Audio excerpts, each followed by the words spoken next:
Bonjour à tous, comment allez-vous? Bienvenue dans une nouvelle vidéo. Aujourd'hui, on va parler des livres que je vais lire pour ce mois de juillet. Voilà, c'est juste une vidéo pâle, mais plus particulièrement une vidéo pâle pour les deux challenges, les deux gros challenges anglophones qui arrivent ce mois-ci, le Bibliothon et le Reading Rush. Donc d'abord je vais juste vous présenter vite fait ce que je vais lire pour les 15, quasiment 10 premiers jours de juillet, puisque le premier challenge commence seulement le 11 juillet. Donc pendant ces 10 premiers jours je vais travailler notamment, enfin jusqu'au 13 juillet de toute façon. Donc je ne sais pas si j'aurai énormément le temps de lire, mais j'ai prévu de lire, d'emporter avec moi L'affaire Lolita de Penelope Fitzgerald, puisque c'est la version française de The Bookshop, un film que j'ai vu en début d'année, je crois février ou mars, que j'avais beaucoup aimé, donc je suis tombée sur ce livre dans une boîte à livres. Ça raconte l'histoire d'une femme qui va ouvrir une librairie dans un petit village d'Angleterre, mais il va y avoir une controverse, notamment, voilà, ça s'appelle l'affaire Lolita, parce qu'elle va vendre Lolita de Nabokov, et on est dans les années 50-60 en Angleterre. J'avais beaucoup aimé le film, donc je vais lire le livre normalement. J'aimerais aussi finir les livres que j'ai en cours, ça pourrait être pas mal. En cours, là pour l'instant, j'ai With the Fire on High de Elizabeth Acevedo. Et j'ai aussi 100 ans de solitude de Gabriel Garcia Marquez. Et j'ai The Tenant of Whitefell Hall de Anne Brontë. Donc ça fait déjà 4 livres pour les 10 premiers jours de juillet, sachant que je vais quand même pas mal bosser. Ça me paraît être raisonnable, mais on verra si c'est raisonnable ou pas. Passons aux deux challenges qui se déroulent en ce mois de juillet. À chaque fois que je fais un reading vlog sur un challenge voilà, qui est assez connu, anglophone, etc., je reçois beaucoup de commentaires me disant c'est dommage, cette année encore je l'ai manqué, je savais pas que ça arrivait, etc. Donc vous voilà prévenu, mettez tout ça dans vos calendriers, préparez si vous voulez, préparez-vous pour du coup l'édition finale du Bibliothon, il n'y en aura plus après. Donc c'est le dernier, c'est officiel, ça a été annoncé. Il se tiendra du 11 juillet au 19 juillet et il y a 9 challenges, ce qui est assez énorme, mais on a le droit de doubler de faire des doubles, c'est-à-dire que pour un livre, il peut y avoir 2 challenges, ce qui vous fait lire techniquement 4 livres et demi, mais bon 5 dirons-nous. Le livre de groupe pour cette session, c'est Aurora Rising de Jay Christophe et je ne sais déjà plus qui est la deuxième personne. Ensuite, on a lire un livre adulte, lire un roman graphique, lire un livre en se basant sur sa couverture. On a ensuite un free choice, on a ensuite un livre d'un auteur que vous n'avez jamais lu avant. On a lire un livre qu'au début vous étiez excité de lire et que finalement vous n'avez jamais lu entre deux, donc ça peut être un livre, ça fait longtemps qu'il est dans votre palle, etc. Ensuite on a lisez un livre que vous prévoyez que ce sera une excellente lecture, un coup de cœur, un livre à 5 étoiles sur Goodreads. Et ensuite, il faut lire l'un des livres préférés des organisatrices du Bibliothon. Et donc, on en avait beaucoup. Et moi, j'en ai choisi un. Je vous mettrai de toute façon dans la barre d'infos la vidéo Reading Challenges pour le Bibliothon dans la barre d'infos. Donc vous pourrez choisir le vôtre si vous voulez, moi j'ai déjà choisi le mien. Donc dans ma palle pour ce Final Bibliothon, on a Aurora Rising puisque c'est le livre du groupe. Voilà, c'est le livre de groupe. On a Daisy Jones and the Six de Tyler Jenkins Reid, qui est un des 5, qui est un des livres préférés des organisatrice et aussi une autrice que je n'ai jamais lue avant. On a Heartstopper, le deuxième volume de Alice Oseman qui est le roman graphique et j'imagine autre chose, ça peut être aussi Fruit Choice, etc.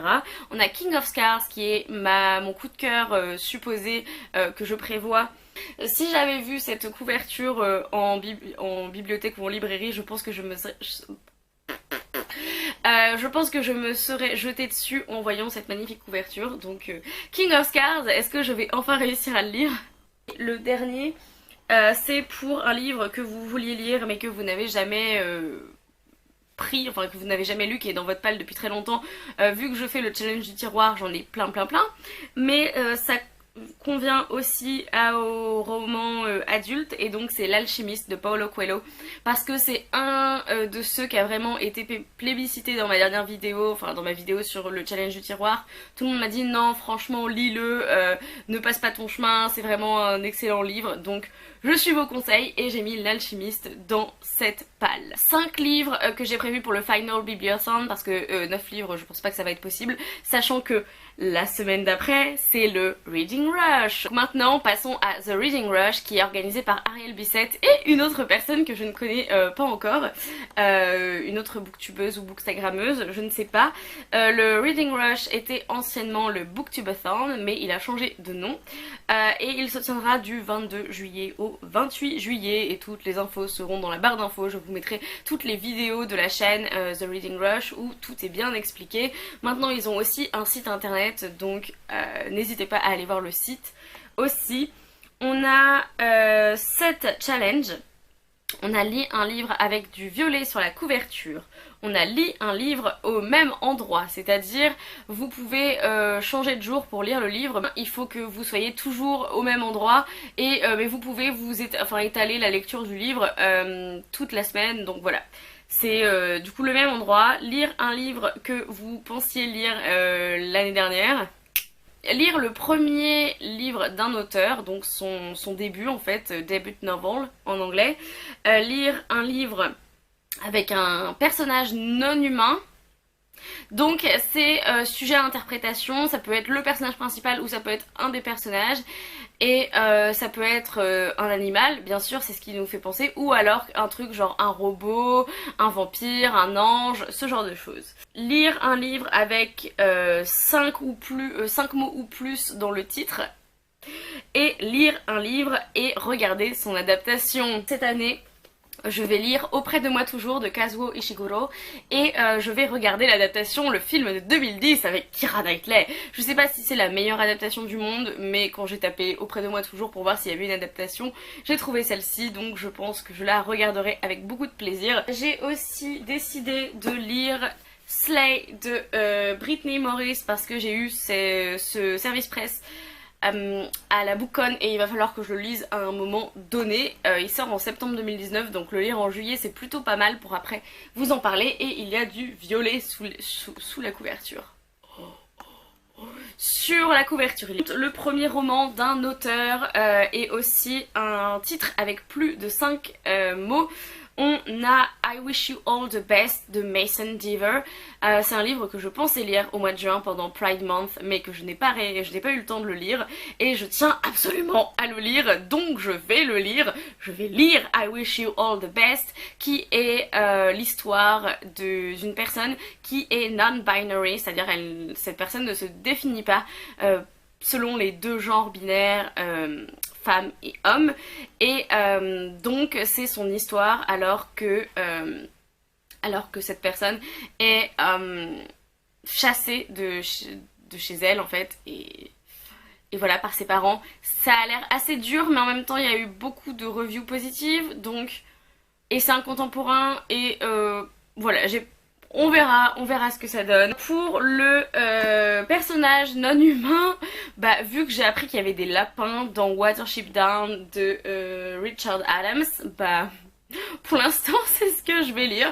J'ai cherché parce que je sais pas, est-ce que j'ai des livres de vampires? Non, j'en ai plus trop. Est-ce que j'ai des livres d'anges ou de robots? Non. Il fait aussi partie de mon challenge du tiroir, donc c'est pas plus mal que je puisse le sortir. Et je me suis dit que pour le livre que vous auriez dû lire l'année dernière, je vais reprendre ma petite tasse et je vais faire le tirage au sort avec vous. J'ai donc tiré au sort The Call de Peada Ogilin, puisque il m'avait été offert il y a très longtemps, je l'avais mis dans plein de pales l'année dernière, j'ai jamais réussi à le lire, enfin à le lire dans le sens, je l'ai même pas commencé, hein, c'est même pas qu'il est mauvais ou quoi. Et il est aussi dans mon challenge du tiroir, donc voilà, c'est le bon moment pour le lire, je pense. Et voilà, c'est à peu près thriller horrifique, je crois. Et la seule chose que je sais, du coup, c'est ce qu'il y a sur la couverture, c'est marqué, vous avez 3 minutes pour sauver votre vie. Donc je pense que ça va être un truc hyper haletant et c'est plutôt pas mal. Je pense que c'est bien d'avoir des livres qui sont haletants et qui sont rythmés pendant les ridatons, parce que sinon si on prend que des gros classiques ou si on prend que des livres lents, en fait je pense qu'on s'ennuie un peu et on perd un peu le rythme du ridaton. Donc voilà, c'est tout pour cette vidéo, merci de l'avoir regardée. Dites-moi dans les commentaires si vous allez participer au Reading Rush et au Bibliothon, et dites-moi ce que vous aimeriez lire pour ces deux challenges. Ce sera donc du 11 juillet au 19 juillet et du 22 juillet au 28 juillet. Vous aurez des reading vlogs et voilà, ces pales sont sujettes à changement, hein. Comme vous le savez, je me tiens très rarement aux pales parce que je n'y arrive pas, mais c'est les idées que j'ai pour l'instant et c'est ce que j'ai envie de lire. En attendant une prochaine vidéo, lisez bien, amusez-vous avec vos lectures et bisous.